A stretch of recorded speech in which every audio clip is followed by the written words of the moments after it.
obviously, disinformation, misinformation, teams trying to figure out who's what and why, trying to disparage their potential picks so that they can have them, all that good stuff. We got a lot that we have to get to today. It'll be a fun show, as always, and plenty of things to kind of talk about, both draft related, but also transfer portal stuff. I'm there as well. Also, gonna note that I'm decidedly a little bit more, I think, giddy about this year's draft and the upcoming NFL season, really the upcoming NFL seasons, with the way that Florida State's roster has filled out. Let me tell you what's fun entering into a draft in which, we all have interest typically, but in this case, Florida State has 8 of the top 150 prospects, depending on where you look, in the draft. Now, there will be, just so you know, and to put this into context, 257 selections over 7 rounds. So when I tell you that Florida State has at least 8 of the top 150 prospects, that's not the order in which they'll get picked. That doesn't mean that they're all going to go top 150 or anything like that. Prospect ratings are not the same as selection order or spot. Obviously, team needs and position value play a huge role in all of this. So, it's a juggle, right? You could be, for example, some people, most don't, but some people maybe would look at a Jared Verse as the top defensive end on their board, number one, as to the defensive end spot. And now that's not consensus, not even close. In fact, Dallas Turner is probably more likely the number one guy, kid out of Alabama. Plenty of people like the Latu guy, who they deem to be the best pure pass rusher here. Others like Verse. It really depends, and this is where we get back to draft order, who's on the clock, draft needs, team needs, where a guy's going to go or not. But I do think that just big picture, it's fun to go into a draft and know. And you might be asking yourself, well, who of the Florida State guys are the ones that you're talking about? Well, of that group that you would have under the banner of the top 150 players, on the prospects, I should say, top 150 prospects, it'd be Jared Verse, Keon Coleman, Braden Fish, Johnny Wilson, Jaheim Bell, no particular order, Trey Benson, Renardo Green, Jerrion Jones. All those guys would fit under that umbrella. And they're all going to get drafted. Those guys are definitely going to get drafted. It's just a matter of where, to what team, day 1, day 2, day 3, what's it going to look like? It's cool. We haven't really had that in some time. And I obviously wish all those guys well. It's funny. I think about this, and I try to bring it back home for all of us with the NFL draft, and when I think about the college football, and I think the Florida State guys in college football, of course, that we get excited about. And I'm reminded, Jared Verse is a kid I did an interview with basically the day he got here, once he committed from Albany, and I brought this up the other day with Tom. He was immediately a guy that you were impressed by because he was very confident. For a kid coming over from Albany, how about that confidence, right? He was brimming with it, self-belief. And another thing about it was he was a guy that was already praising this staff and talking about his teammates pretty quickly. And he said, in essence, hey, I definitely did my due diligence. His parents had not unlike teams that have NFL draft boards, his parents had college draft boards, and they were looking at those teams in the same way that GMs, scouts, and coaches look at players. And they were saying, well, what is this team? What is this university? What does this coaching staff? What does this program and their history bring to the table for me? What a smart way to vet, right? To have that sitting up in your kitchen, he told me. To sit down with your mom and dad on a nightly basis over dinner and to look at that list and say, well, let's talk about this together. Let's go through it and say, what do we think about team A, team B, team C, team D? And then have a pro and con list and literally write it down. Like sit there. Well, Mom, what do you think of this? Dad, what do you think of this? Here's what I think about that visit or that conversation. Now you fast forward to where we are tonight. Jared Verse is going to get to hear his name called in all likelihood tonight. How cool is that? That process paid off in such a big way. Such a big, big way. I love it. I love it. The other thing I think about when I think about the draft is I think about some friends of mine, former teammates. Obviously, I've mentioned William a lot, but I was also teammates. Our starting quarterback my senior year was a kid named Tommy Carter. Now, this goes back a ways for you youngins. Tommy was drafted in 1993. I was here in Tallahassee, and I almost wept for the young man because he's damn near a perfect human being. And he went to Notre Dame, where he played 3 years, and was drafted 17th overall by the then Washington Redskins. He had 6 interceptions his rookie season in the NFL.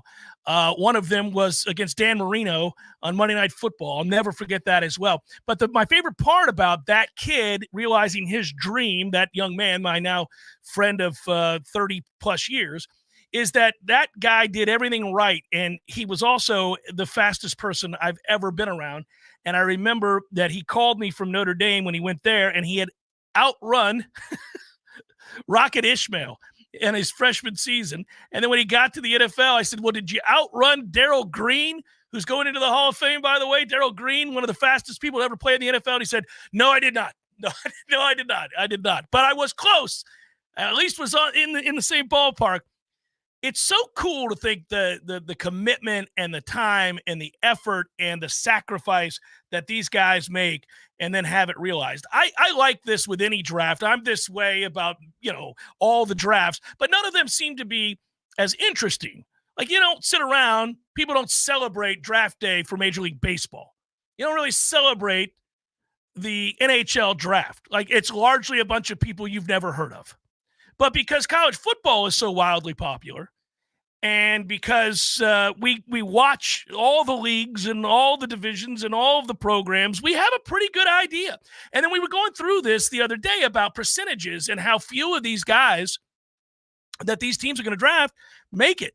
And it's weird because you would think with all of the vetting, with all of the time spent interviewing and poking and prodding and testing, that they would have a much better chance to get more of these things right than not. But if you consider that, let's say you're going to get, especially if you have multiple picks, maybe you're going to get 10 guys in a draft. Okay, if you have multiple picks, right? You got 7 rounds. If you have all 7 of your picks, and maybe you accrued some others, or you trade back and you bring in more picks, the chances are of the 10 picks you have, or maybe the 11 or 12 picks you have, the chances are that you're going to get 4 of those right. You're going to get 4 players that you're like 2 years from now, you're looking out there and you're going, these 4 guys are doing something. And at certain positions, it's even worse than that.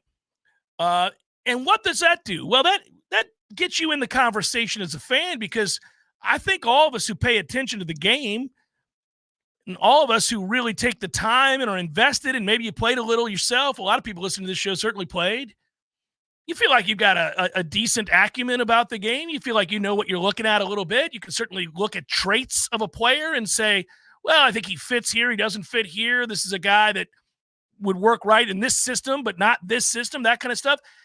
Of all the things over the years that have happened to get us closer to the subjects that we watch on a Saturday and a Sunday afternoon, this stuff about what goes on in the scouting world, what GMs do, our access to these people because of, say, social media, and the ability to watch film, all that stuff, gives you a pretty good chance of kind of playing along, doing what the GMs are doing and second guessing. We all love to. That's sports.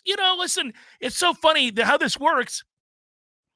You can hate a team or hate a player, and there's no doubt you're influenced by that. As you watch it play out, you're probably biased in a way that you have to check yourself. I hate that kid. It's not going to work out for him.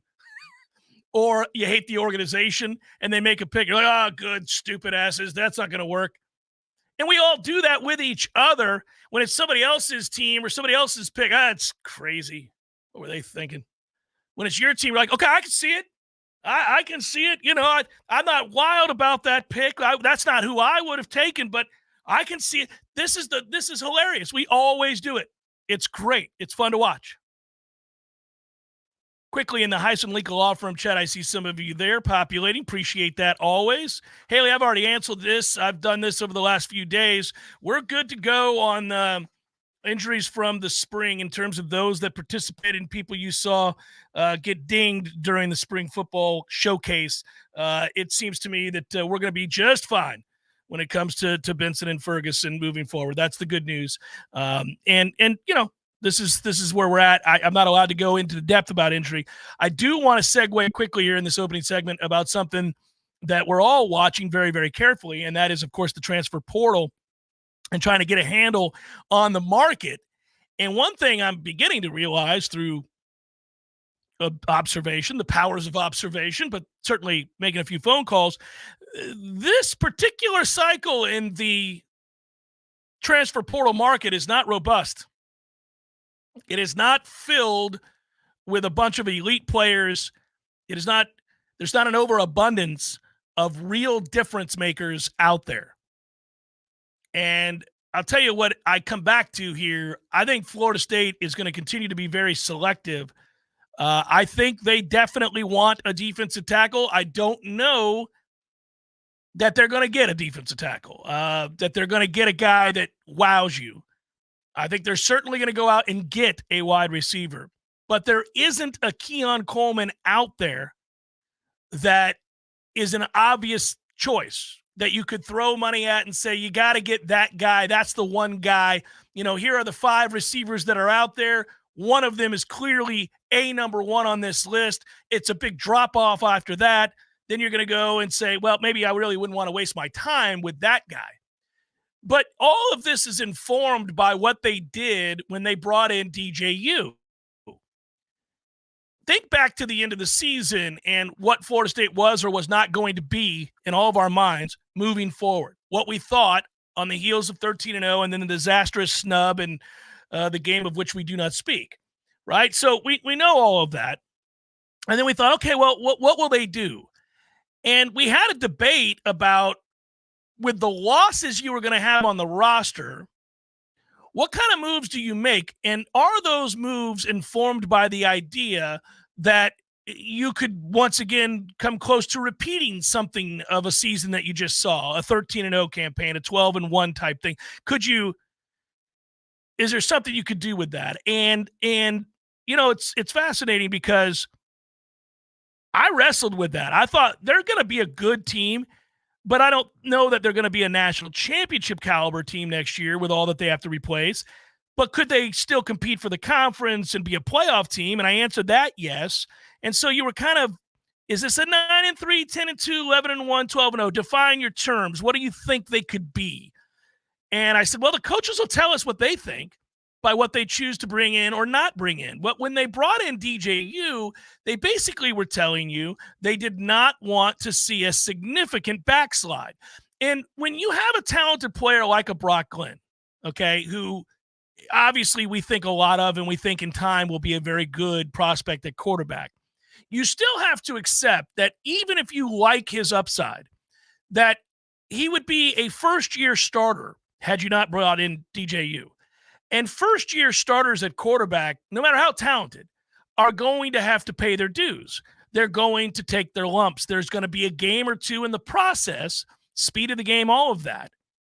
Learning experiences, late game heroics and failures, all of that adds up to make a quarterback what he is his junior and senior seasons. So you were going to go through a season where there would be real highs, probably some real lows. And I don't know, we could have all bet on what we think that is, 8-4, 9-3, I don't know. But when you brought in DJU, you were basically saying, no.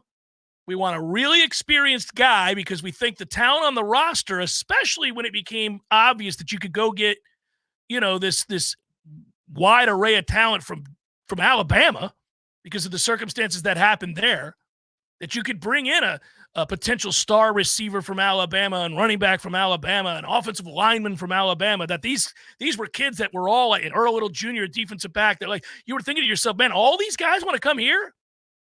Don't mind if I do. We kind of got to pull the trigger. These are 4- and 5-star kids that were evaluated by Nick Saban. If you got a chance at them, probably got to do it. So we did it. We brought all that in. And at that point, you're playing for keeps. You're going for it. And it's fascinating, though, because I'm seeing a real lukewarm, a tepid response to the portal being open. Also, I'm wondering how quickly we're going to learn of Florida State's players that are leaving. My guess is come this weekend, what is today, the 25th? I got that right, Matthew, the 25th? This thing ends on the 30th. By definition, the movement within our own roster and then whatever it is they think they have to supplement this roster with, well, you got like 5 days.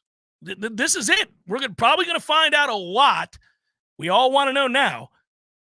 But my guess is we're going to find out a lot in the next 48 hours. I think you'll start to see the end of the exit interviews. Players will know where they stand. Coaching staff will know what they have to do based on players they've either encouraged to take it on down the road, as I like to say, or players that have become available. And it'll all add up to a lot more information. There is a piece of information I got to get to on the legal front involving Florida State and the ACC. We'll do that next. Jeff Cameron Show, 93.3 Real Talk Radio and Warchant TV.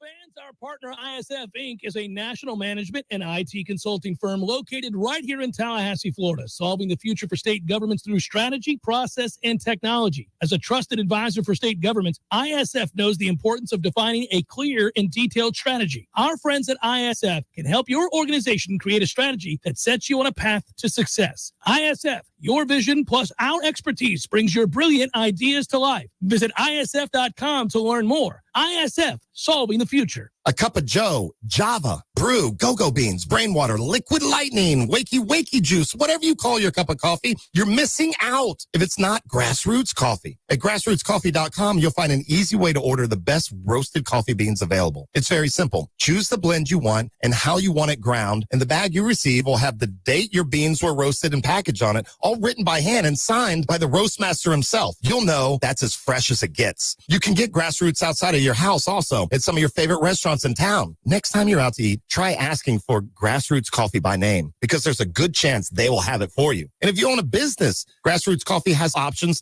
to stock your break rooms with all the productivity powder your team needs. Plus, like some other options that you'll find at work, Grassroots Coffee actually is a part of our community. Hit grassrootscoffee.com today and get yourself a treat. Some locally owned, locally roasted, and locally loved Grassroots Coffee.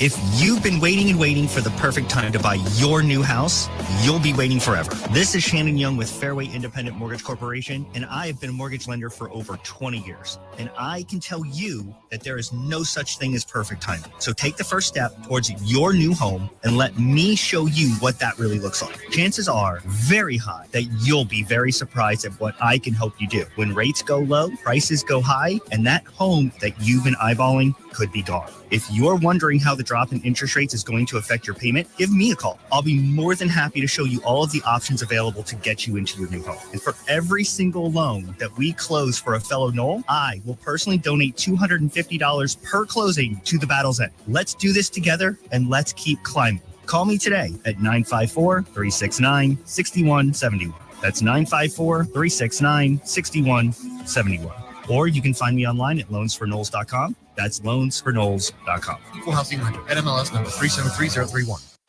Pizza's here. Oh, great. I'd love some, but I'm worried about my stomach issues. If you're worried about having diarrhea, gas, bloating, stomach pain, or loose, oily stools, it may not just be stomach issues. It could be a condition called exocrine pancreatic insufficiency, or EPI. With EPI, the pancreas doesn't release enough enzymes to break down food, but EPI is manageable. Use the symptom checker on identifyepi.com and talk to your doctor. That's identifyepi.com. Sponsored by AbbVie. We used to argue about whose turn it was to clean the gutters, but then I had Leaf Filter gutter protection installed. Wait, I told you Leaf Filter had free inspections and estimates and a lifetime guarantee. Meaning we never have to argue about whose turn it is to clean the gutters again. But I visited leaffilter.com/beacon first. No, I did. It doesn't matter who. Visit leaffilter.com/beacon to schedule your free gutter inspection and get up to 30% off today. See representative for warranty details. Promotion is 20% off plus a 10% senior or military discount. One discount per household. We all want more energy, more strength, more results. Well, welcome to Orange Theory Fitness as you take a step towards feeling more alive today. Backed by science, Orange Theory's heart rate monitored workout is scientifically designed to keep heart rates in a target zone, spiking metabolism and increasing energy. Orange Theory Fitness is a one-of-a-kind group personal training workout resulting in more energy, visible toning, and extra calorie burn for up to 36 hours. Experience a more vibrant life today with Orange Theory Fitness. To find out more, go to orangetheoryfitness.com. The Jeff Cameron Show, brought to you by Orange Theory Fitness. 2 Tallahassee locations, Midtown on Thomasville Road and Northside in the Village Common Shopping Center. Online at orangetheoryfitness.com. Yeah, now's when I talk. Jeff Cameron Show, by the way, at J Cameron Show on Twitter. Tried and True Consulting is a payments and business solutions company. It's owned by fellow Knowles. Good guys. I know them both. You see that big ass... There it is, the QR code. Boom. You hit that right there on the screen. You'll find out more. You learn more about what they do. But I can tell you this, they're committed to reducing costs and increasing your bottom line. Everybody likes that. And they'll give back 10% of their net revenue to the Battle's End. So hit the trifecta today. Scan the QR code. Call alumni Don or Joe, 844-464-6653. Go Tried and True today. Back to the action here. I mentioned some legal wranglings to get to. Our own Irish fellow writing the story on warchant.com. And here it is. I'll read not the story in its entirety, but just the openers here for you so that we can talk about it for a second. More than 3 months after asking the ACC to release its contracts with television partner ESPN, Florida Attorney General Ashley Moody on Thursday renewed her quest by filing a lawsuit against the conference in Leon County Circuit Court in a 13-page complaint. First reported by Politico. Moody contends the ACC is operating in violation of Florida public records and should be required to turn over the documents and also pay any attorney's fees and other expenses incurred by her office. Moody, who is the top legal officer in Florida, originally requested the documents back on January the 4th, 1 week after FSU filed a lawsuit against the ACC in Leon County, and the conference sued FSU in Mecklenburg County in North Carolina. The Office of the Attorney General requested these media rights contracts. The ACC refused to turn them over. The ACC would not produce a single word of the contracts, including terms already disclosed publicly, including by the ACC itself. The signature blocks, dates, and numbers of paragraphs, recitals, or even numbers of pages. The contracts are a public record because Florida State University examines and uses the media rights contracts in the transaction of the agency's official business. In the new complaint, Moody offers several examples of case law where private entities were required to comply with Florida public records laws. One of those was in 2009. It was a battle in Leon County in which the NCAA tried to keep private its documents related to an investigation into an academic scandal. Judge John C. Cooper, who is presiding over FSU's current lawsuit against the ACC, ruled in favor of the Associated Press there and other media outlets in the case, determining that the NCAA had to release the documents. All right, so you could go back and read the rest of this story. It is more involved. Ira did a thorough and very good job of reporting the story, as he always does. This, to me, surface-level observation, not an attorney, is just another way of putting pressure on the ACC. This is about putting more and more pressure on the ACC. And I think ultimately what we've been talking about pretty consistently here, you guys in the chat and elsewhere, all of us in our conversations with attorneys, and, of course, probably irresponsible speculation. We've all come back to the same point, which is, of course, yes, we'd like to get out. We'd like to roll on and roll on soon.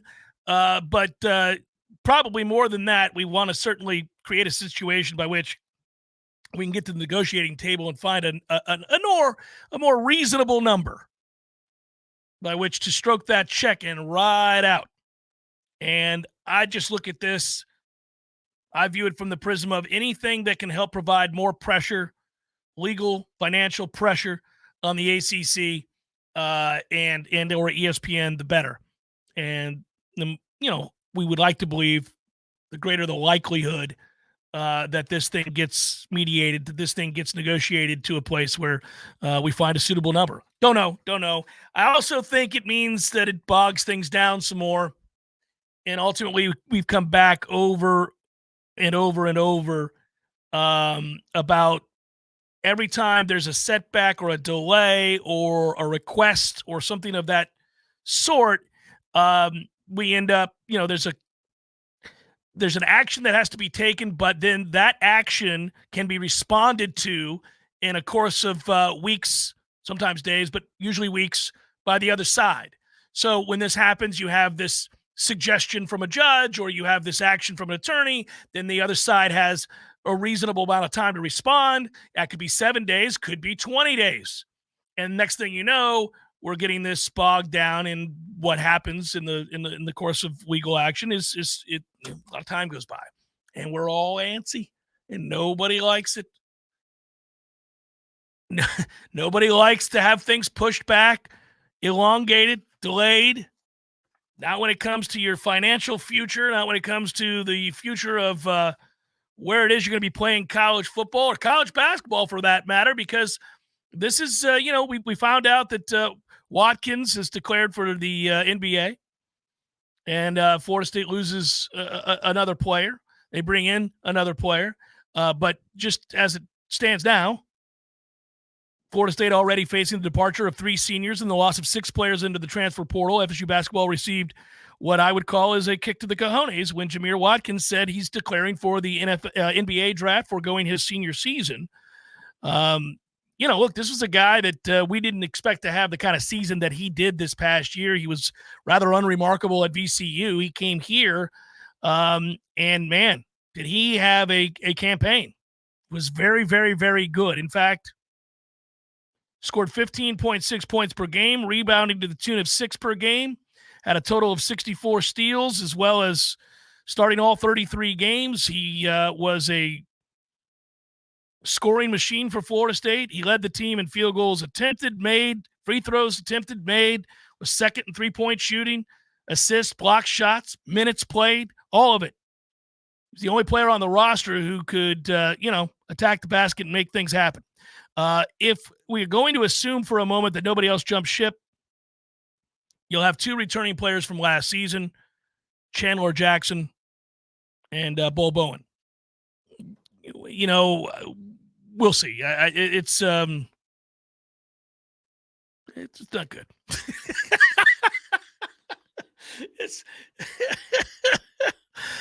It's not good. It's not a good situation. I don't have to tell you that. I do every day, but it gets depressing. But that's where we're at there. Really quickly, saw this. I think it's of interest, and it does involve Florida State for a second. I mentioned the defensive ends earlier. Some of you asked first round, second round, third round. Verse will go in the first round. Certainly seems reasonable that he would.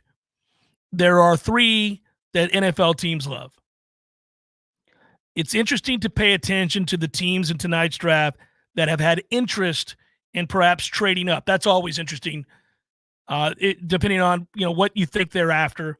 The Raiders have expressed interest in trading up. The Broncos, the Vikings, the Falcons, and the Giants are all teams that are willing to maybe make deals, move around.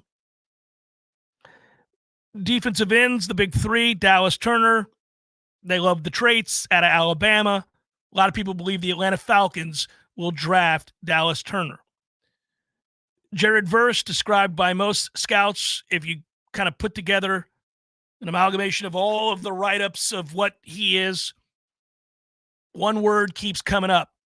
Power, power, power, power, power. Strong as an ox. Lacks the dynamic pass rush ability of a Turner or a Latu, but is a guy that is probably the most complete package of all the defensive ends in this draft. And that is that they say, look, you may not get a guy that's ever going to come close to leading the league in sacks, but what you're going to get is a guy who can get after the passer, will put up decent numbers in that arena, but can also set the edge against the run. Seems to fit in, say, the AFC North, where teams, it's bloody, it's brutal, and you set the edge, create chaos, and right tackles beware. Wouldn't you love to see Jared Verse there? Hell, you might want to see him in Tampa or Miami or Atlanta or New Orleans, wherever it is your team plays. But just from a stylistic standpoint, seems like he would fit. Some people think Jared Verse is a Will Anderson clone. You remember Verse, you remember Will Anderson at Alabama, who had a very good rookie year this year. He's not considered to be dynamic, but they look at him as a safe pick that would likely be a starter and contributor for a very long time to come. As to the question of how soon, look for Keon Coleman, Braden Fisk to go second round within the top 50 picks of the draft. Trey Benson is more of a player that could go late second, early third. He's cursed by the fact that he plays running back, which is a devalued position, even if he's really good. Also, the running back conversation is fascinating. If you get into the weeds in this, there are people who think Trey Benson's the best running back coming out. There are plenty of people who think that Trey Benson is the 6th or 7th best running back coming out. It's a wide array of opinions about the running backs. It's amazing, in fact. To give you a little glimpse, the team that I cover now, Texas, more so, there's a lot of talk that Jonathan Brooks is the best back, and he's coming off a torn ACL. So that tells you all you need to know about the running back class. Well, and by the way, Texas is a fascinating program, and I'm glad you get to cover them because we compare notes all the time, you and I do. They're hearing about all their receivers. It seems like Texas has 17 wide receivers that are good. What the hell? He's up on all the receivers. Let some other people have them. But who's the guy that's going late first that we're talking about at wide receiver for Texas that has been badmouthed, we think, by the teams that are interested in drafting him? Yeah, so Adonai Mitchell, he was a transfer from Georgia. There seems to be some politicking going on because nobody's ever heard a bad word about him until draft season. Yeah. When now he has type 1 diabetes. And all of a sudden that's a problem. And if his diabetes is acting up, he becomes a bit of a then it's a character issue, right? Then it's the character issue. Maybe he's late for a meeting. Who knows? It's so funny. That has never changed. I can tell you that a lot of Florida State players over the years have had this happen to them. And teams will stop at nothing to get their guy, including bad-mouthing their guy. Like, if they're really nervous that their guy, receiver, running back, you name it, are not going to last to where they pick at 20, 25, 30, something like that, out of the blue, that player will have some question marks about their character. Got some question marks. I'm not so sure this is a good guy. Now, listen, we all know about the physical traits. We know about the ability. Did you know he's got type 1 diabetes? Yeah, we knew that. It's public. Everybody knows about that. He's spoken openly about it. Yeah, but what you don't know is that if he's not regimented with that medicine, he might kill somebody. You're like, what? What are you saying? And I'm speaking specifically to you, the Bills at 26. Yeah, you may be drafting a murderer, not unlike the New England Patriots. So you've got to really do your. I'm just warning you. We're all in this together. I think he's a good player too, but I'm just saying. I've seen this many times, many times. Yeah, this is a draft where if you want an offensive tackle, there are a slew of them. This is a draft where if you want a wide receiver, there are a slew of them. And the way this sets up, I'd be very surprised at this point if this draft doesn't go quarterback, receiver. Don't we think that's where this is going? I think that's right. You got New England at 3. They'll take a quarterback. They're going to listen. They'd have to be blown out of the water. You need a quarterback. You got to take one of them. Your Arizona, you're going to take the receiver, Marvin Harrison Jr. Yeah, they take Harrison, yeah. You would have to blow them. Now, I would tell you this. If for some reason, listen, there are a lot of receivers. Again, people argue about receivers. If you don't think he's appreciably better than one of the other 4 or 5 guys that are going to go in the first round tonight, you could probably get a king's ransom from somebody wanting to move up and get a quarterback and slide down and still get an upper crust receiver, but you would need a lot for that, to trade out of that, because I think most people think we're looking at a guy that is transcendently good like his father.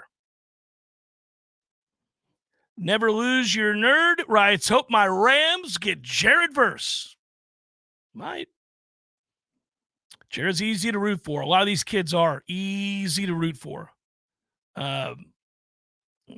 Yeah, you know who drafts well, by the way, most of the time?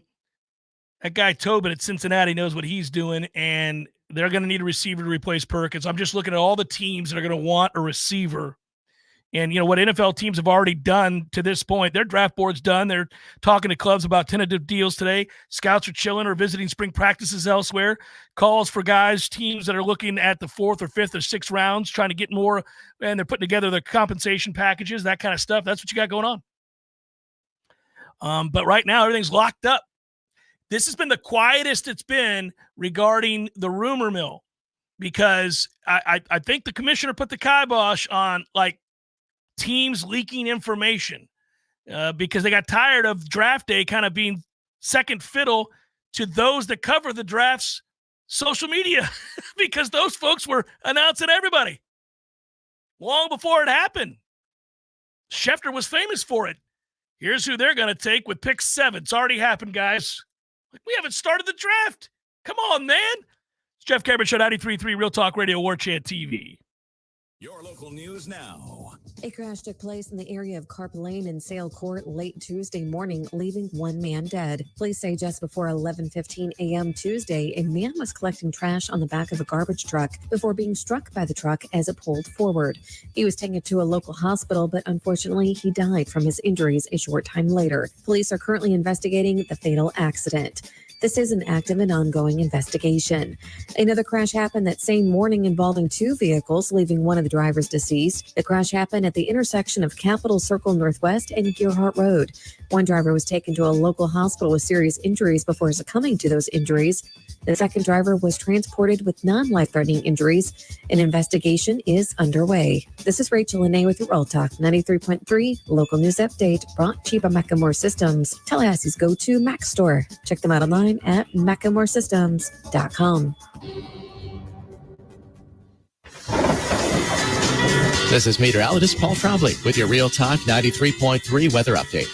Sunshine mixed with clouds at times this afternoon with highs around 85. Winds out the west around 5 miles per hour. Mainly clear skies develop with fog at times. Tonight, lows level off around 62. Becoming mainly sunny with fog in spots early tomorrow. Highs around 86. This report is brought to you by The Lawn Johns. For all your landscaping and lawn care needs, visit thelawnjohns.com. Right now, it's 83 degrees. I'm Greg Tisch here to share one of my favorite TCC stories. In the summer of 1966, Eugene Lamb wanted to stay in shape before leaving to play college basketball in Louisiana. So he jogged to Tallahassee from his home in Midway and helped lay the bricks for the first building on what's now the TCC campus on Appleyard Drive. Today, he is a longtime member of the TCC District Board of Trustees. It's no exaggeration when we say Trustee Lamb helped build TCC into what it is today. TCC thanks our community for 58 years of support. We look forward to moving into the future together.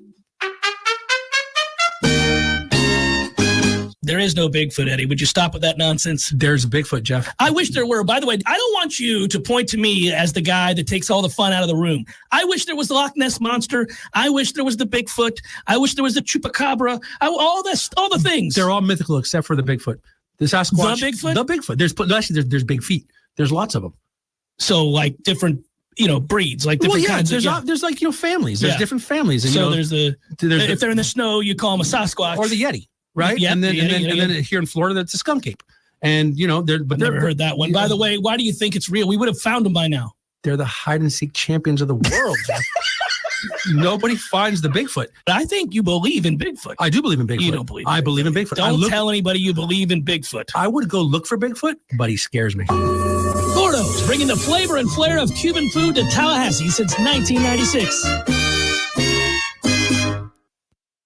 The Jeff Cameron Show is a production of the Warchant.com Multimedia Network. Check out Warchant.com today for the latest news inside Florida State athletics. That's Warchant.com. Now, back to Jeff on Real Talk 93.3. The other thing that, and I'm kind of circling back for a second, a little kind of herky-jerky today on my part, between questions I'm trying to get answered for a lot of you guys with the transfer portal stuff. People are getting nervous because Florida State hasn't really done anything and you're not hearing much about it. But I do think that it's worth reiterating that they're at a place right now where the program is, it's pretty well stacked with talent. Now, I'm not telling you there aren't more talented teams out there. We've got work to do. We still got to climb, still got to get deeper and better at certain in certain segment groups. Most teams do. I mean, there are very few exceptions, but that's where we want to get to. You want to get to a place where you're just like, man, we're loaded everywhere. And I think we are loaded in the secondary, and I think we've got a stable of running backs that I'm really, really pleased with, and I think that they're good on the defensive line. They're pretty good on the offensive line. I think they could get deeper at both those positions, but there are no rumblings yet of a big name about to jump into the portal at wide receiver and defensive tackle, which is an area that I know they are interested in. And part of the problem when you start to vet the portal currently, one thing that's standing out to me, and let's go back and revisit this. You had national folks talking about this. I know you heard this too, Matthew, because of your coverage of Texas. But, even people I respect were real sure that there was going to be just a glut, just a ton of players all leaving big-name programs. Texas was mentioned left and right. But you had programs that, are the creme de la creme of college football who people said were poised to lose like significant starters. Maybe quarterbacks were going to be out there and running backs and receivers and the sexy positions, right? All that. And then, I kept asking around about that. I asked on the record. I did the interview with Ingram last week. You guys heard it. I asked him. I figure you got to ask a guy who's actually involved in a collective as opposed to just somebody throwing something up on the internet. And he didn't really see that happening. I called around, talked to some more people. They didn't really see that happening. They said, unless there's something we're just not, that we're going to get waylaid with, it doesn't seem to me that this is going to be a rich and deep portal market. One of the things we're learning is about this. Remember, this is still fairly new. But what we're learning is that what will programs pay for? What is a high-ticket item? What's a position that programs will, for lack of a better term, take out a huge percentage of their budget on?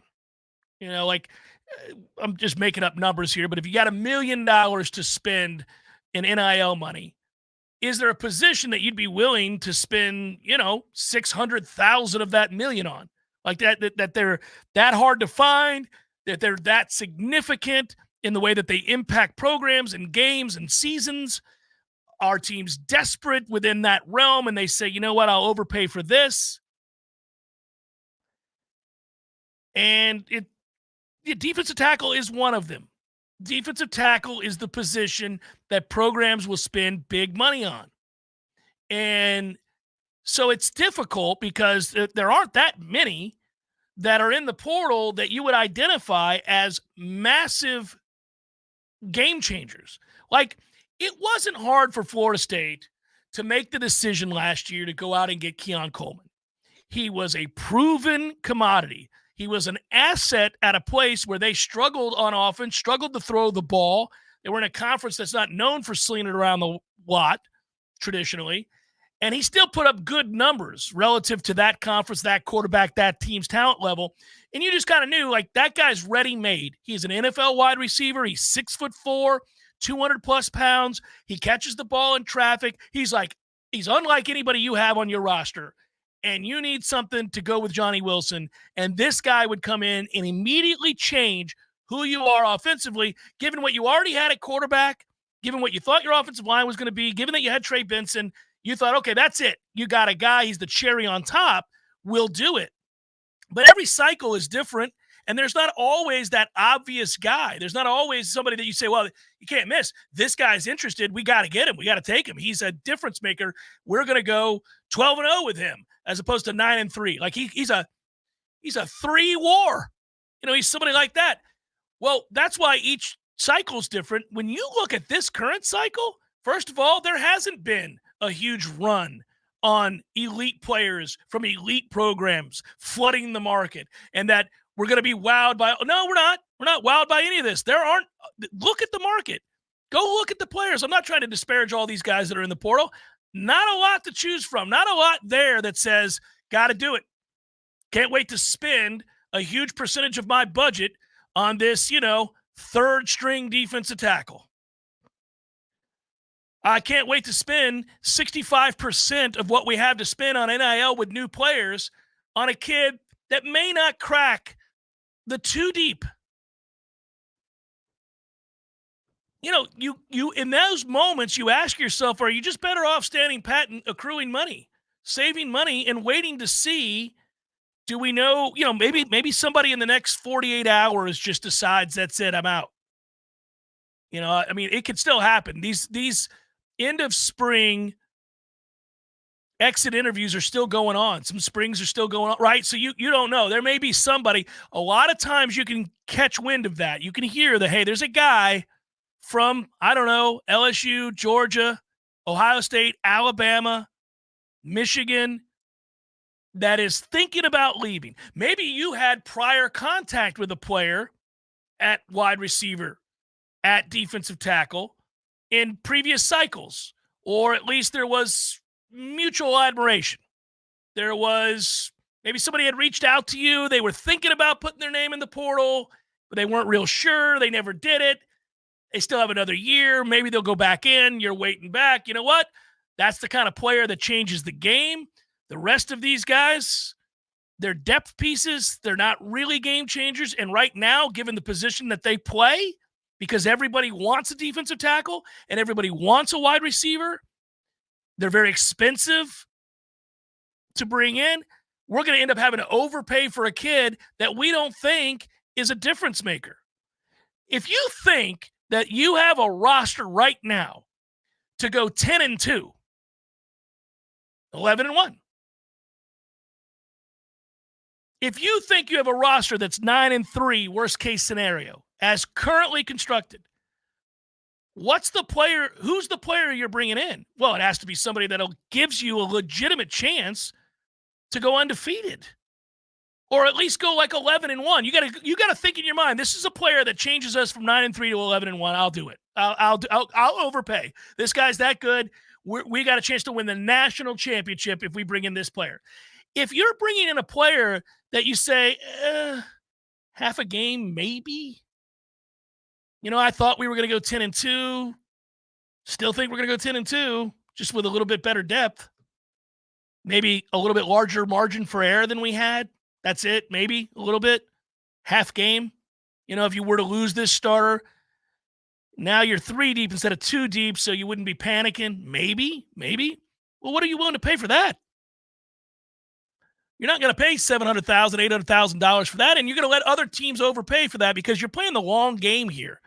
I don't know that I haven't seen a player's name out there that when you go and look at what they've done in college, there are a lot of guys out there in the portal right now, by the way, that are on their 3rd team in 3 years. It's a red flag. I'm not saying that there aren't players. Hey, we've had some, but you got to look at that very carefully. And if that player who fits under that descriptor isn't at a game-changing position, isn't a game changer himself, isn't as an area of desperate need, then you're just going to take it on down the road. You're just not going to do it. And I know that we're anxious, and I know we feel like we got to make moves. I'm not so sure. I'm a little worried about this. I'm a little worried about that. But I don't think you just make moves to make moves. I don't think you just bring in guys for the sake of bringing in guys. It affects you long-term in what you're going to be able to do when a name does enter the portal or a position does become a desperate need, and now all of a sudden you've spent a percentage of your budget on a rotational player that might be 3rd string. That's what I'm saying about what I'm seeing in the portal right now. I'm not seeing that guy. I'm not seeing a robust market. I'm not seeing a mass influx of elite players where it's a free-for-all for elite teams starters, because it didn't happen. And everybody who predicted that it would, they got misinformation. I think a lot of people are still wrestling with how to gauge this market, how to gauge what this even is. It's so new to college football. Who do you believe? Do you believe handlers? Do you believe local market guys that are covering their teams and what whispers they're hearing? Like, are you dealing with quote unquote agents, even though they're not real agents, who are going to probably try to create this talking point? I think people are easily fooled right now. And I think it's hard to know. It is. It's really hard to know. I think we're all kind of, unless you hear specifically, I know they want this player. I know they'll go after this player. I know this is a position they have to have. Anymore, I'm kind of just trying to leave it alone. I'm leaving it alone. I know that they would like to bring in a wide receiver. I know that they would like to bring in a defensive back. A defensive tackle. They don't need to bring in a defensive back, that's for sure. I think they should probably want to look at an offensive tackle. I get no sense that they do. I don't think they agree with me at all.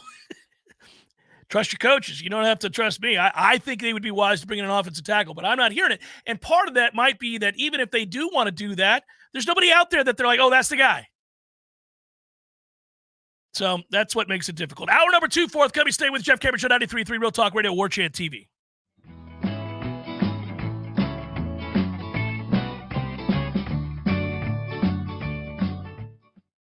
Have you been injured on I-10?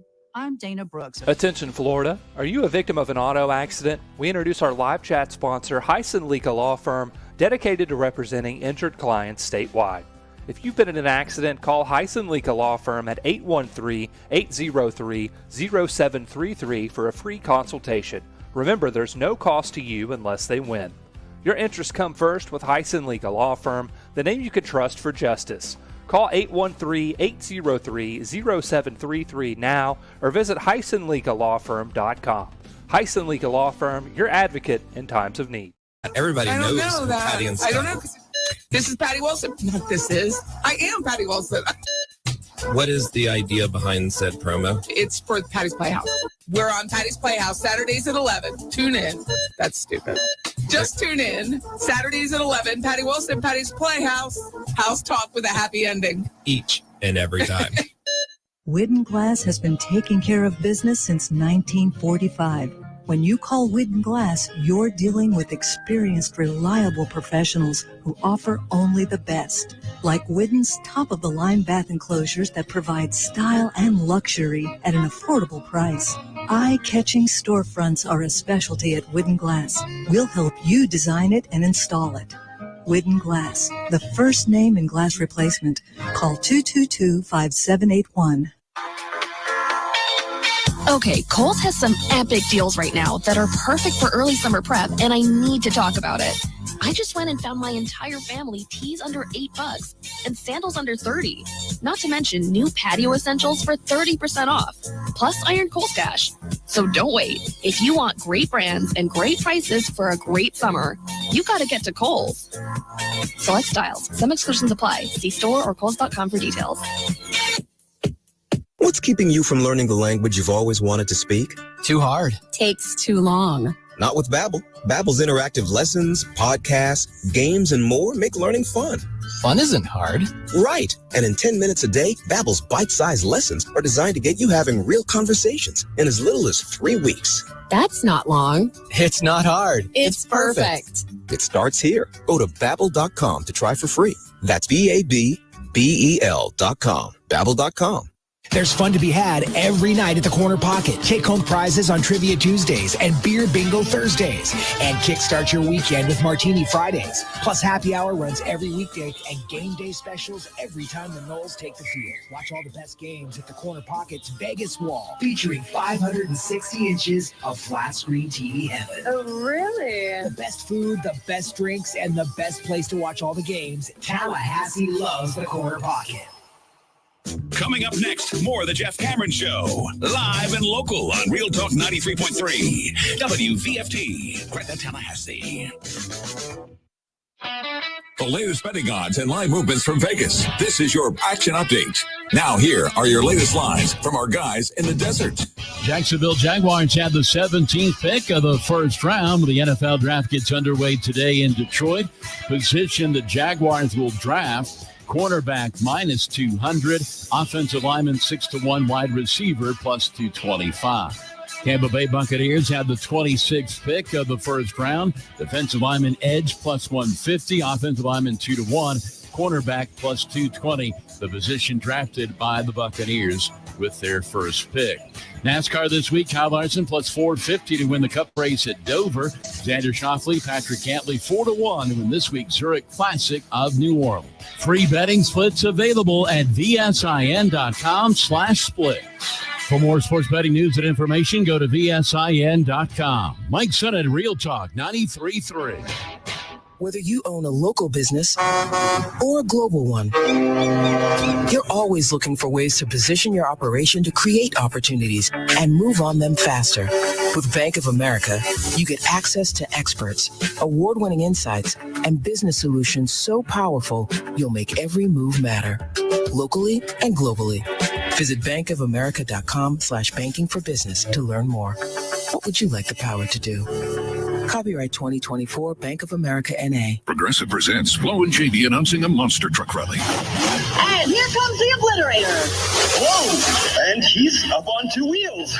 That can't be safe. Oh, I don't recommend flipping your car backwards. Did he even check his blind spot? And the car's on fire. I definitely don't recommend that. This is one of my recurring nightmares.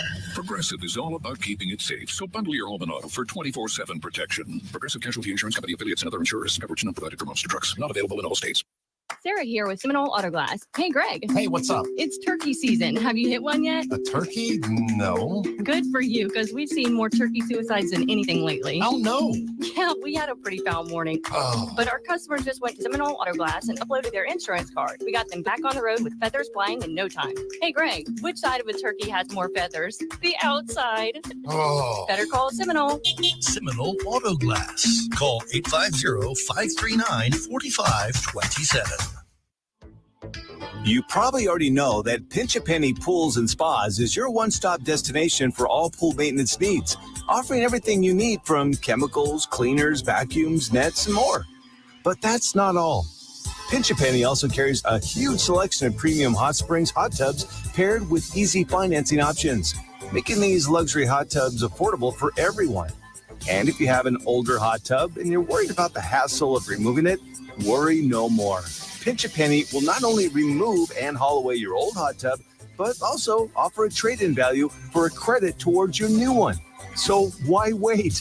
Visit Pinch a Penny's 12,000 square foot showroom today on Greer Road and discover how effortless and affordable owning a fantastic hot tub can be.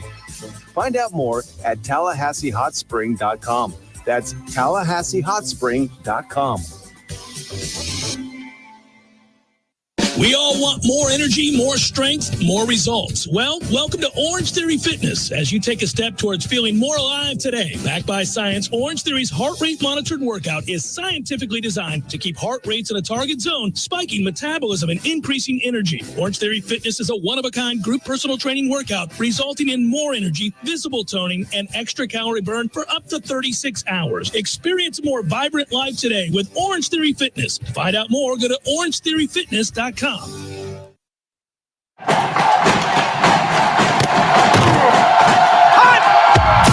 Broadcasting live from Florida's capital city, this is the Jeff Cameron Show, brought to you by Orange Theory Fitness on Real Talk 93.3. Now, stop what you're doing and listen closely. It's time for the Jeff Cameron Show in 5, 4,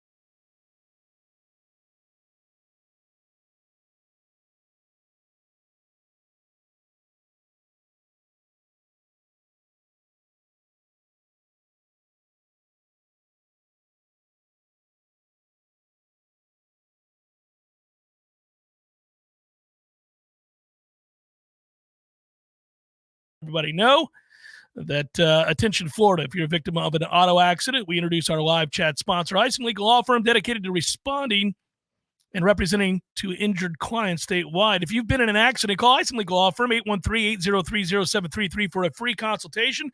Remember, there's no cost to you unless they win. Your interests come first with Heisen Legal Law Firm, the name you can trust for justice. Call 813-803-0733. You can also visit HeisenLegalLawFirm.com. Heisen Legal Law Firm, your advocate in times of need. Offices, Tampa. Nondescript pick tonight for the Bucks, way down late in the first round. Could go defensive back, could go wide receiver, could go defensive end. I think probably defensive tackle, defensive end, probably somewhere in there. Your Eagles, you want a corner? Director, you want a corner, I would guess that's what you want? Yeah, I think that's the consensus, trading up for a corner. Well, you have to be in all-in mode. You've already invested. You guys have put – this is it, right? You got to get to a Super Bowl and win it. That's your – windows close quick. Windows close quick. So you start aging. You're like, okay, well, man, we've got a roster we like here, but we're on the back end of that. Yeah, and they're aging at all the wrong spots as well. I mean, corner's old. The line's getting old now. It's it's time. It's time. Dicey.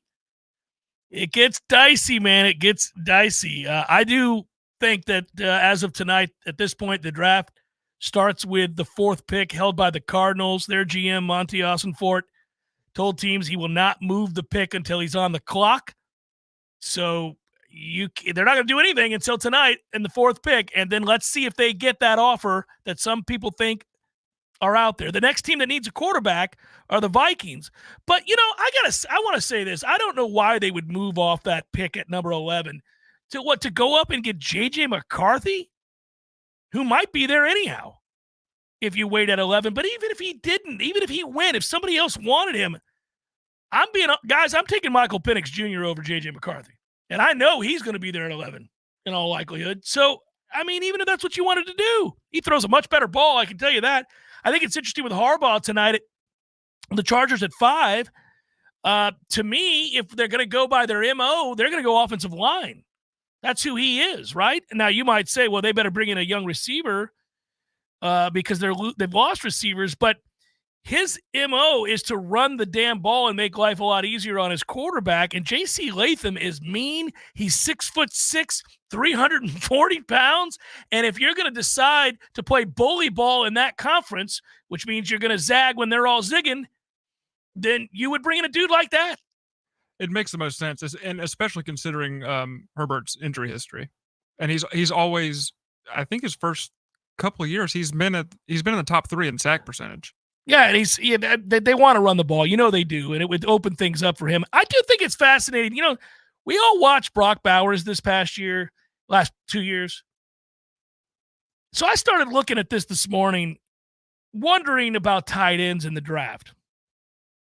And he's an intriguing guy in the draft. Some people say the Jets are going to take him at 10. But he's kind of small when you look at the measurables. He's not a good blocker. And so you would look at all of his numbers and say that he's going to be more of a receiver. And here's the history at the position, all right? This is the first-round history of tight ends in the NFL. Well, it's not the entirety of it, but here you go. In the modern era, really. Over the last 16 draft cycles, going back to 2008, just 13 tight ends have been drafted in the first round. Only 2 have gotten multi-year second contracts from the teams that drafted them. 2. 16 draft cycles going back to 2008. We've got 2. Brandon Pettigrew, 2009 first rounder. He tested free agency before returning to Detroit on a 4-year, $12 million deal back in 2014. That's modest. Cleveland's David Njoku had to wait 5 years. He got tagged. Eventually did get that second contract, and it was a monster deal. Rob Gronkowski was a second-round pick. Travis Kelce, Mark Andrews. You know when they went? 3rd round. Kelsey went in the 3rd round. Mark Andrews, who's a stud, went in the 3rd round. George Kittle. I'm just naming the best tight ends in the league, guy. That's all I'm doing. George Kittle went in the 5th round. So you can kind of understand why teams tonight are looking at him like that. That may be a guy whose stock is dropping, and he's a good player. He was an awesome college player. But, like, don't be surprised if all of a sudden people are like Brock Bowers, I don't know. That's a scary history, isn't it? It's like we were doing the other day with quarterbacks. First-round quarterbacks. Everybody, you got to have a quarterback. It's a quarterback-driven league. It's an offensive-minded league. All the rules are in favor of offenses. You better have a quarterback. Got to have it, right? Okay, fine. So they've invested all of these resources, all of this time, all of this effort to find out who am I getting at the most important position on the field. I'm going to see every throw he's ever made going back to high school, to college, every moment that you could possibly have. 3rd and short, 3rd and long, 4th quarter, tie game, losing by 30. How does he practice? I'm going to talk to everybody that's ever known the guy. And they still get it wrong all the time. And in fact, we were going through this. Obviously, Patrick Mahomes is the best quarterback in football. Well, he wasn't the first quarterback taken in that draft. Wasn't the second quarterback taken in that draft, right? He was 3rd. This happens all the time. Over and over and over and over and over and over again. And I find that fascinating. I just this is a league that has, all these teams have money for days. They've got brilliant people, football people, scouts, analysts, coaches, all breaking this down on the regular, and they get it wrong incessantly. I mentioned offensive tackle at the end of the last hour, and if you're going to look for moves, 8 offensive linemen per Albert Breer and others look to go in the top 25 picks. That's a ton of offensive line player, ton of them.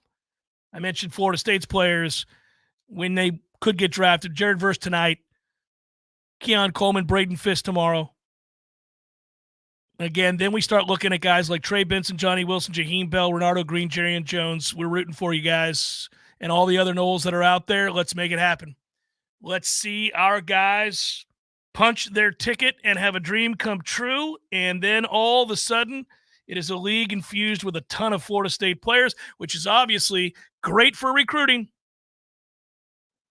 Great for recruiting. And a real opportunity for Florida State to continue to build because reputation grows, wins on the field grow. Now you got guys in the league. It is a recruiting tool that is so easy to walk into a room and say, hey, look, you want to put a final stamp on how far back we are and how much better we are. We're all over the league. We're all over the league. And we went 13-0 last year. What more could you want? Pay attention to this. Heads up, everybody. I'm going to tell you about a story that kind of got buried. And I'm efforting. That's not a word, but I use it all the time. I just like it. To get to the bottom of this, to see how it impacts football. The story, I don't think, had legs or hasn't up to this point because it was under the heading of basketball. But I think, and let's read this together, I think this affects football, which changes significantly the portal. And this is the story. The headline, Jeff Borzello, all college basketball transfers must be in the portal by May the 1st. Okay, so you just read that headline, and you know what? You don't care. You don't care. And if you're a Nole, you're like, yeah, well, right now that's on my back burner. I'm not overly concerned with what – I got a good baseball team vying for a top 8 national seed. I got a football program that just won the conference and is trying to sustain excellence and go back to the college football playoff. I got the NFL draft coming up tonight. I've got the NHL playoffs on a nightly basis. I got the NBA playoffs. I got a lot on my plate. I'm not going to click on this Jeff Borzello story. I don't have enough space to worry about college basketball transfers having to be in the portal by May the 1st. Don't care. But I did click on it. It was early. I was left to my own devices. I was having coffee. And I thought, okay, I'll give it a quick perusal. That's what we'll do. Let's see what we got here. New transfer legislation passed last week by the NCAA has added a sense of urgency to the looming close of the men's and women's transfer windows as all transfers, even graduate transfers, bold type, now need to be in the portal by the close of their sports windows. So this intrigued me right off the bat. Well, wait a minute now. Previously, graduate transfers didn't need to adhere to transfer window dates. Graduate transfers, they didn't have to adhere to the transfer window dates. They could enter the portal whenever the hell they wanted to because they were graduates. So we've seen that, right? Oh, he's graduated. He's got a degree. He can leave anytime he wants. We'll get that kid maybe in the fall because he's going to graduate this spring or he's going to graduate over the summer. And we got a chance to bring in another player. So last week's transfer legislation included the elimination of the graduate transfer exception. It caught players and coaches by surprise. Quote, student athletes who plan to enroll as graduate students at their next school can enter the portal at any time during the academic year, but must enter the portal prior to the conclusion of their respective sports final transfer windows. The new rule, approved by the Division I Board of Directors on Monday, applies to all sports. It's effective immediately, the NCAA confirmed to ESPN. With the transfer portal for men's and women's basketball closing Wednesday, that could lead to a flood of names entering the portal. The exception for coaching changes will remain in place, which does give players 30 days to enter the portal from the date that their coach left. That you can still do that no matter what, all sports, which is fair and the right thing to do.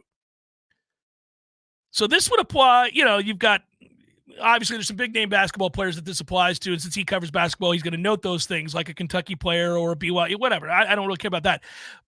So I am curious now to see how this affects football because it says all sports. And prior to this, the rule was if you were a grad transfer, anytime you want, you're good to go. I'm kind of curious, guys. I'm going to see how it sounds like we can no longer rely on somebody graduating over the summer and saying, yeah, we got a guy. The portal, we talked about it last hour. It's not robust with elite players that we feel like Florida State should be throwing gobs of money at. I know it doesn't work that way, and I have to say allegedly and all those things, but I'm not going to tell you they're not going to get anybody. They'll get somebody. But I feel like the people that they're in position to get right now, or the players that are there and available for them if they're interested, are perhaps just kind of jags for lack of a better term. Just another guy, if you guys don't know what that abbreviation is. Just another guy. And that's fine. I mean, you can get depth pieces here. Some cycles are going to feature players that everybody knows and that are huge difference makers and somebody they should race out there to try to get if they can. Other cycles like this one perhaps are just going to be, there's a guy I'd like to get him, but it looks like he's already aligned with so-and-so. There's a guy over there that I'd like to get, but I don't think we're going to get him either, and I don't want to spend that much to get him. And that's the other part of it, right? How much do I want to pay a second or third teamer? I'm going to overpay him if he's a defensive tackle. I'm going to overpay him if he's a wide receiver. That's what the market's telling you has to happen. You may just make the decision. No, I'm going to trust that our guys are going to continue to mature and get better. And I'm not going to have a knee-jerk reaction here. I do think when you suffer an injury within a segment group, it may change the math on this. I think that Florida State, you could go get I think for Florida State that since there's not an elite player at the position right now, so let's just use wide receiver as a talking point here. I still think Florida State could use and I'm making this is a hypothetical. I'm making a player up. Don't try to read into this. Sometimes I say things and you guys rightfully read between the lines and you get your answers, and I'm trying to be careful. Other times I'm just giving you scenarios that could happen. And so I'm going to say that this is a scenario that I could see them, moving forward with, which is to say, how about a wide receiver that's played a bunch for a team that, I'll use Marshall. That's always my fallback. Marshall or somebody like Memphis, somebody like that, right? Has had a good career, has played in a lot of college football games, has been a player that's been productive, but not an elite player, not a guy that projects to go in the first 2 or 3 rounds of the NFL draft. Just a guy that has a ton of experience, good hands. The moment's not too big for him. You can trust that he's a quick learner, a good teammate. You may be able to go grab a guy like that. That seems what's more likely to happen right now, given who's out there. Go find a guy that was really good at Tulsa. And, he didn't have to be the player we've done that at other positions, as you guys well know. One of those guys has an outside chance of getting drafted in the first round tonight in Braden Fisk. That you went and got him from Western Michigan. But barring a player of that caliber being out there, now you're just looking for real experience, somebody you can trust, somebody who'll catch the ball, somebody that's played a lot of football, and you feel good because I don't the star's not there. The Keon Coleman's are not there right now.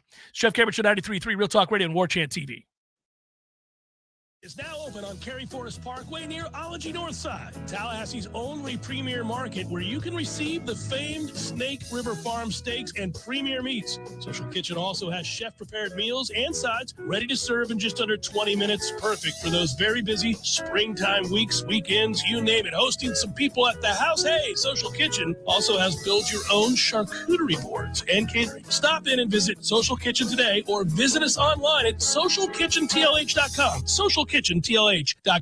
Hey, let me tell you about my friends at Tried and True Consulting, a Seminole-owned business that specializes in payments and business solutions. Tried and True's core expertise includes card, ACH, point of sale, mobile, e-commerce, and hosted payment solutions. Tried and True will help you reduce costs and increase your bottom line. That always sounds nice. Whether you're a retailer, restaurant, licensed professional, or service industry, Tried and True is saving you money. Tried and True's expertise extends to payroll, video menu ad boards, IT services, web design, and social media. It's time to make one call and tell the competition to take it on down the road. Call Don or Joe today at 844-464-6653. That's 844-464-6653. When you do business with Tried and True, they contribute 10% of the net revenue to the battle's end. So go Tried and True today. Call 844-464-6653. Have you been injured on Interstate 10? I'm Jimmy Fasig of Fasig Brooks Law Offices. We've partnered with RoadProof to access all interstate traffic cameras along I-10 from Pensacola to Jacksonville. Let us help you get the proof you need to stand up for yourself and get fair compensation for your injuries. Call us today and let us secure the proof you need to come back stronger. Fasig Brooks, 850-777-7777. Offices Destin, Tallahassee, and Jacksonville. Barry knows cool. He's keeping you comfortable. Barry knows cool. Your heating and air conditioning system doesn't check with you before it takes a break. That's why we're always ready to help. Any day, anytime, anywhere. And with our annual service agreement, there are no overtime charges. Ever. At Berno Heating and Air, we will always be there for you. Barry knows heating and air conditioning. License CC 116186. There are more identity threats than you realize. Even if you monitor your credit, only a little personal info needs to leak out, like your social security number or password. Are you going to become a victim? LifeLock alerts you to threats you could miss. If your identity is stolen, a dedicated U.S.-based restoration specialist will work to fix it. No one can prevent all identity theft or monitor all transactions, but everyone can save up to 25% off their first year with promo code NEWS. Go to lifelock.com. Getting quality employees to fill positions in your company is essential, but finding those people can be a major hassle unless you use ZipRecruiter. ZipRecruiter makes finding quality people a breeze. ZipRecruiter's advanced technology identifies candidates with the right skills, sends you great matches, then you can easily invite them to apply. 4 out of 5 employers who post on ZipRecruiter get a quality candidate within the first day. See for yourself. Go to ZipRecruiter.com/free to try ZipRecruiter for free. That's ZipRecruiter.com/free. We all want more energy, more strength, more results. Well, welcome to Orange Theory Fitness as you take a step towards feeling more alive today. Backed by science, Orange Theory's heart rate monitored workout is scientifically designed to keep heart rates in a target zone, spiking metabolism and increasing energy. Orange Theory Fitness is a one-of-a-kind group personal training workout resulting in more energy, visible toning, and extra calorie burn for up to 36 hours. Experience a more vibrant life today with Orange Theory Fitness. To find out more, go to orangetheoryfitness.com. The Jeff Cameron Show, brought to you by Orange Theory Fitness. 2 Tallahassee locations, Midtown on Thomasville Road and Northside in the Village Common Shopping Center. Online at orangetheoryfitness.com. Something to point out here that I think is fascinating, and this involves teams going from one conference to the other and how that could be mitigated financially and beneficial, obviously, as we learn more about how all of this was orchestrated. This has become a very, very intriguing process. Obviously, we've got eyes closely connected to watching all the legal wranglings, and I talked about some of that last hour. But I want to give credit where credit's due here. I saw something that just opened my eyes pretty wide. It was written by a guy named Bill Farley, and this is the crux of what caught my eye. He was actually in the process of talking about application fees. Big 12 gives Pac-12 teams a waiver, and was getting into ESPN/Big 12, Pac-12 and potential grounds for litigation. And how something here may end up acting as a blueprint to blow up the ACC. There's no other way to say it here. Let me read to you the part that kind of caught my eye. All right. And this would fall under the banner of ESPN and Fox helping their top targets to move conferences. So we've speculated for a while now that if the battle is between ESPN, SEC, Fox, Big Ten, then as assets go, Florida State would be vital. Clemson would probably be on the list. North Carolina, we know, would probably be on the list. You could suggest others, and the degree to which that's true is debated all the time as to what they bring to the table. Eyes on sets being the key element here, and a battle for who has the superior super conference. And the networks wanting to beat one another or perhaps work together, which is another way of looking at this. I'll give you this, you give me that. We take this, you take that. We end up playing each other anyhow. We all get rich. At the end of the day, these are going to be the two.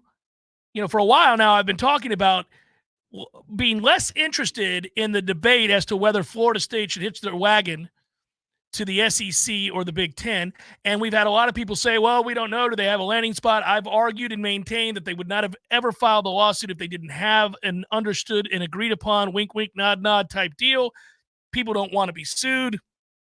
There's not going to be anything in writing, but I think you could read the tea leaves and suggest they would not have done what they've done as aggressively as they've done it without there being an understanding that there would be a home for them in one of these two super leagues. All right. Under that, or within that discussion, is what do we know? What do we know about how some of the previous assets were obtained by these leagues? What kind of conversations were had when they were at their previous locations? Well, here you go. Here's a definitive statement for you.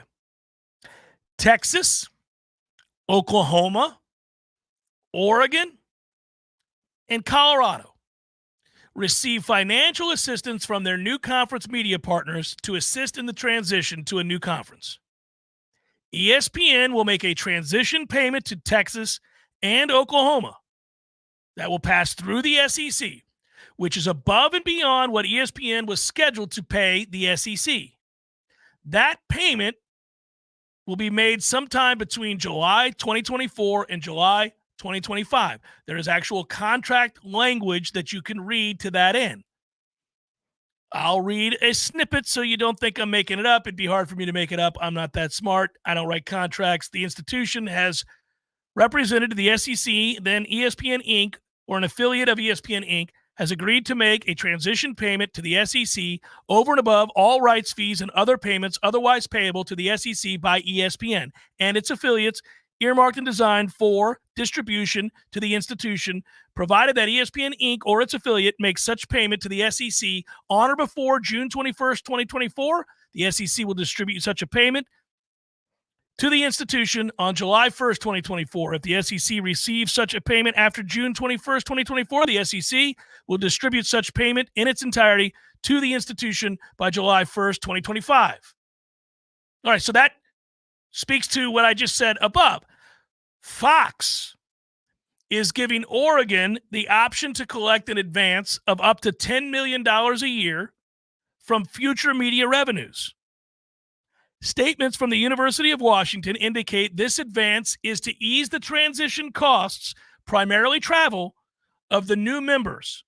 There is also contract language, like the one I just read to you, specifying how, when, and what those payments are.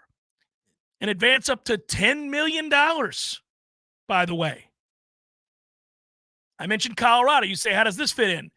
The Big 12 is giving Colorado, the first Pac-12 school to jump to the Big 12, a $2.5 million transition bonus.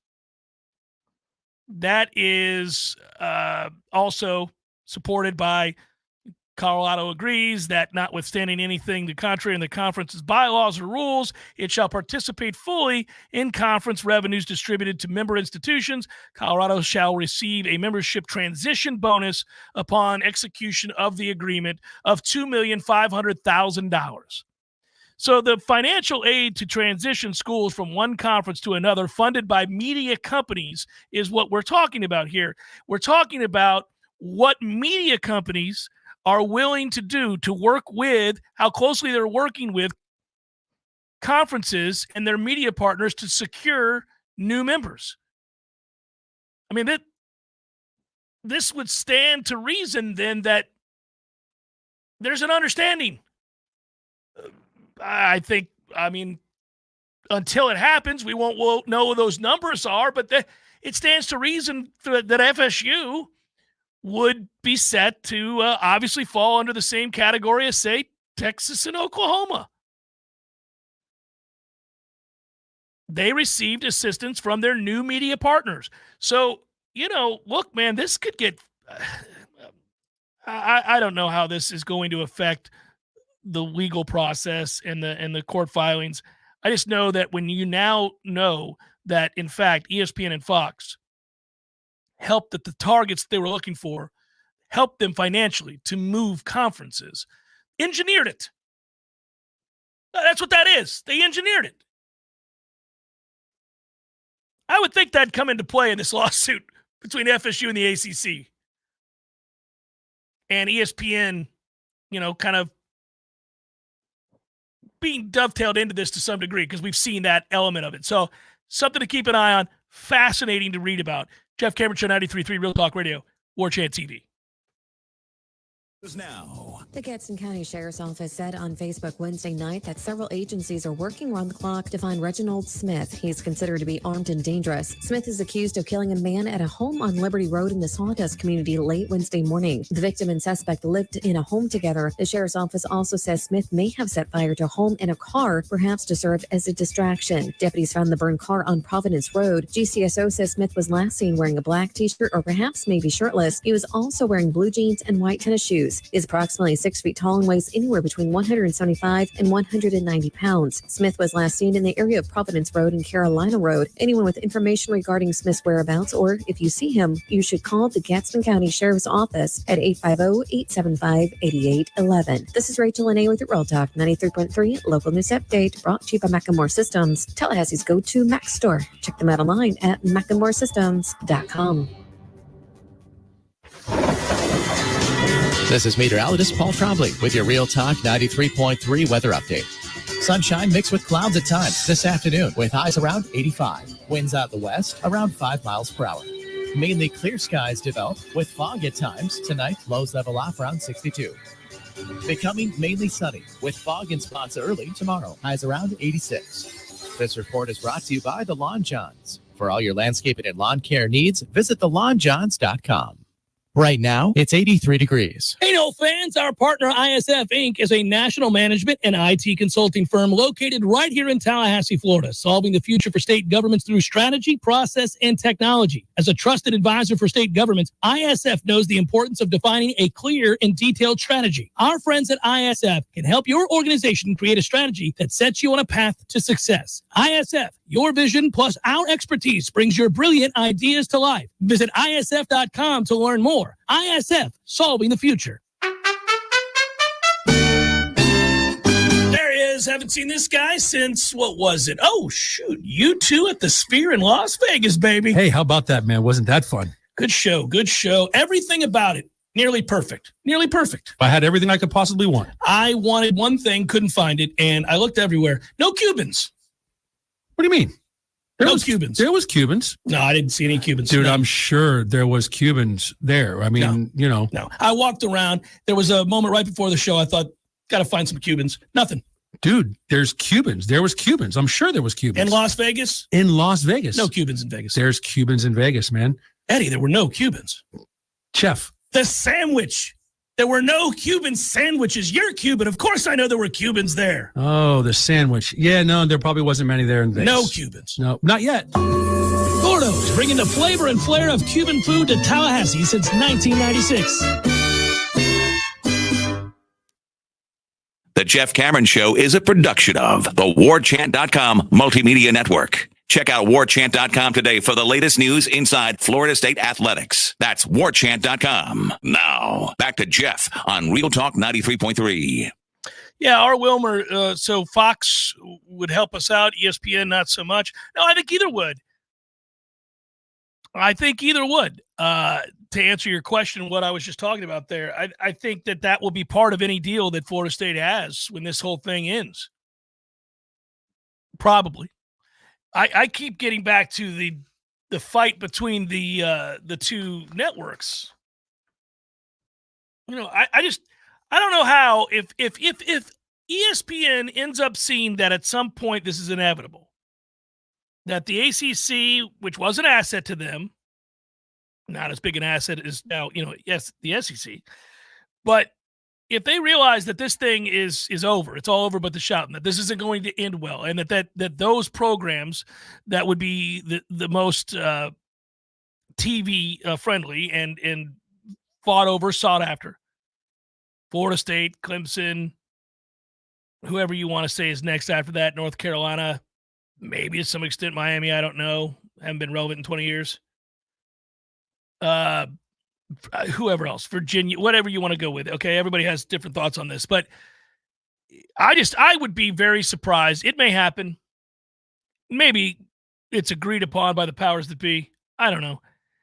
But I would just think it'd be crazy if I were ESPN to allow Fox to grab for the Big Ten in that footprint, Florida State and Clemson. I've said that time and again, it seems strange to me that you would not allow them to plant that flag in your backyard. That two major assets. I mean, Florida State, that is undeniable. This is not homerism.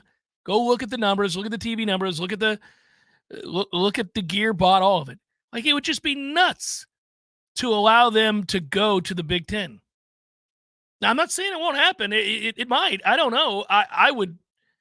I know that there's a large contingent of our fan base that wants no part of the SEC, but ultimately, I think, realize that you can't stay here.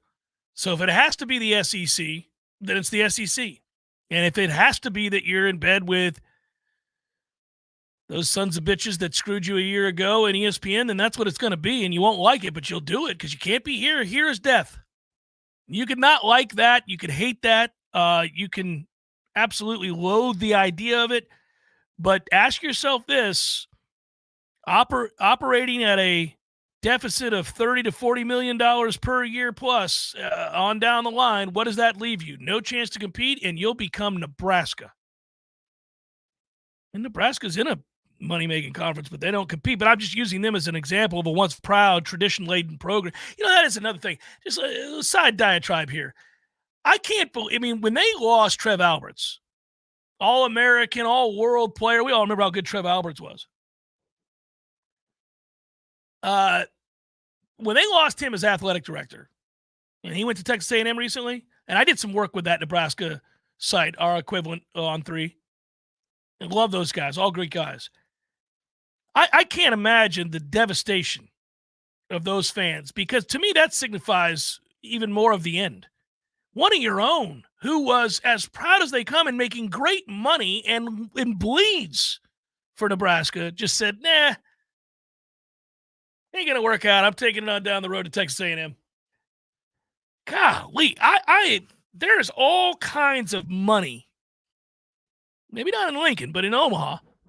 A lot of money. I'm not just talking about Warren Buffett. There's a lot of money in Nebraska those people are as passionate as they come about their college football. How have they not, in the world of the NIL, in the world of which you can do something financially stupid, but maybe enriching for the moment, if you could find a way to get an overzealous gazillionaire who loves Nebraska and is tired of watching them get their teeth kicked in, could you say to him, look, we need to buy our way to an undefeated season or something akin to it. We got to win some big games. We got to beat an Ohio State. We got to beat a Michigan. We got to matter again. Right now, we don't matter again. You could take like the Bill Schneider approach. Back in the day, Bill Schneider at Kansas State would schedule bums. Everywhere he could, he would just play bums because Kansas State was on nobody's radar. They didn't matter. And he knew that the only way that they would matter is to have a gaudy record, to be able to go to bowl games, to continually be able to walk into people's houses and say, we won 12 games last year. We won 11 games last year. We won 10 games last year. We went to a bowl. We continue to do this. We've done it year over year over year. Now we're relevant because he knew, rightfully, and he took a lot of criticism for this. He knew that, bottom line, kids don't look at who you beat. They don't care. You and I do because we're engaged in debates about who is a fraud and who isn't. That's why we care. I care when I get into an argument with a guy about which team is better, if I'm arguing my guy and your guy. And I said, well, look, good guy. Yeah, thanks for telling me you won 10 games. You beat Nova Southeastern and, you start going through all these teams. That's why we know. But high school kids don't. And you could walk into them and you could say, we won 12 games last year. Year before that, we won 11 games. It's not what you think. We're an entirely different program. We're challenging for the league and all this other stuff. Why wouldn't Nebraska engage in something like that and say, just look, we can't sustain this. It'd be nuts, but we have got to become relevant again. We got to have a season or two where we're back on the radar so that we can walk into these living rooms and display our cachet. Look at our history. We see how quickly programs with real, rich athletic history can turn around a program.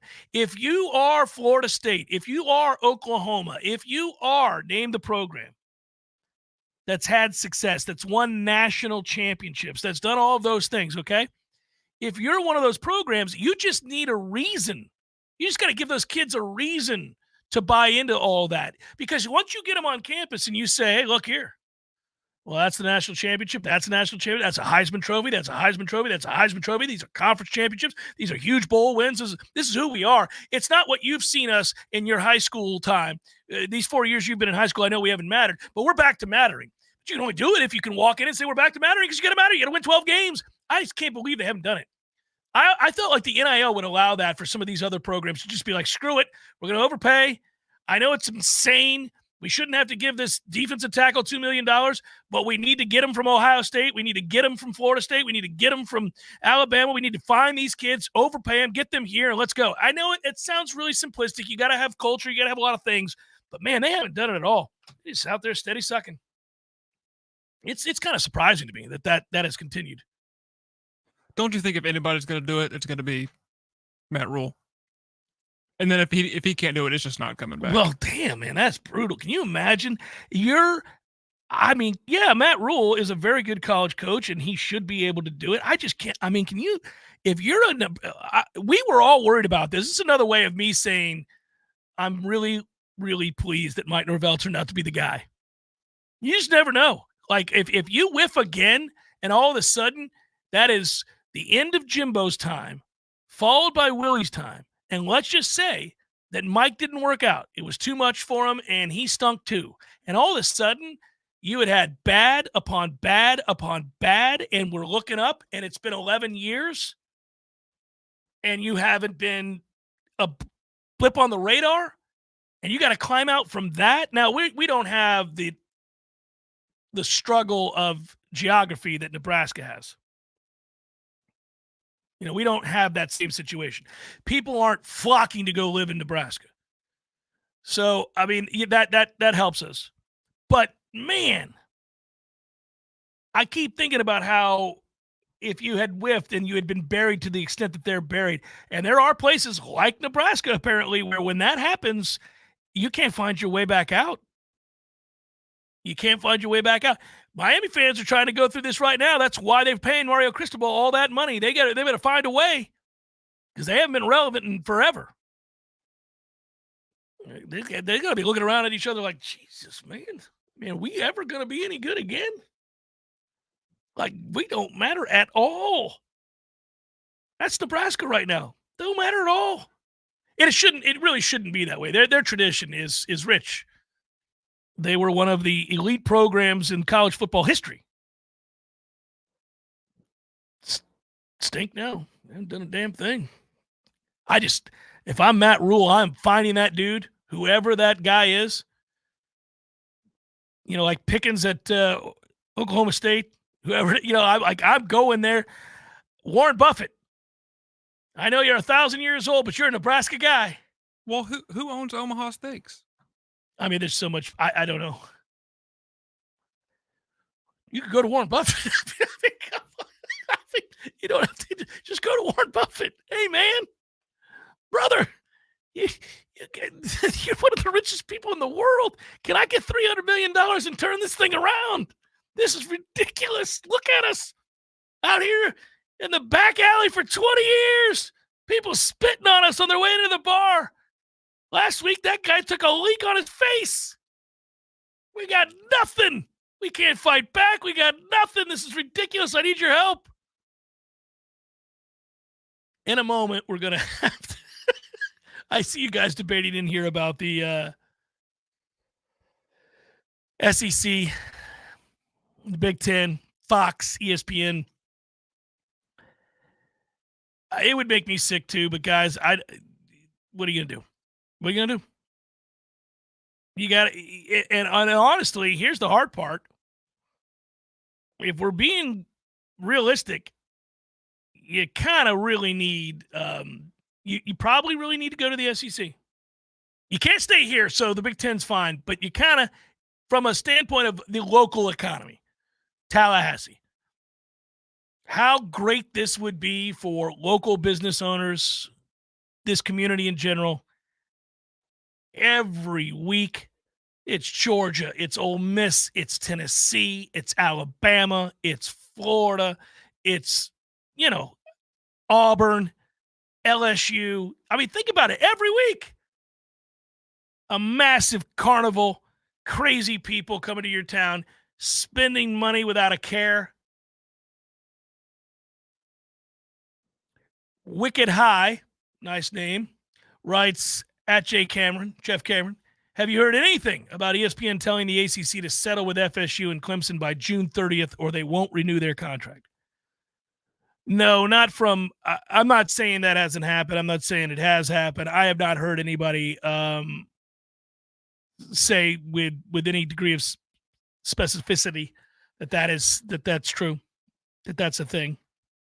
Maybe it's hard right now. I mean, there's so much stuff out there that you don't really know what to believe. I mean, we're dealing in the modern world, right? The interwebs are crazy. So unless you're talking to people involved in the negotiations and involved in the cases and involved with the conference and the university, it's hard to know. JCS should do a regular segment. Last time Miami was relevant, blank didn't exist. It is fun to do. It already kind of exists on the internet.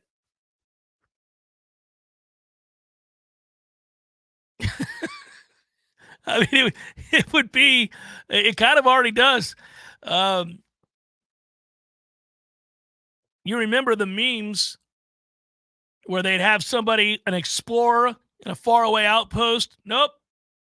Miami's still not back. Check in here. And, like just over and over again.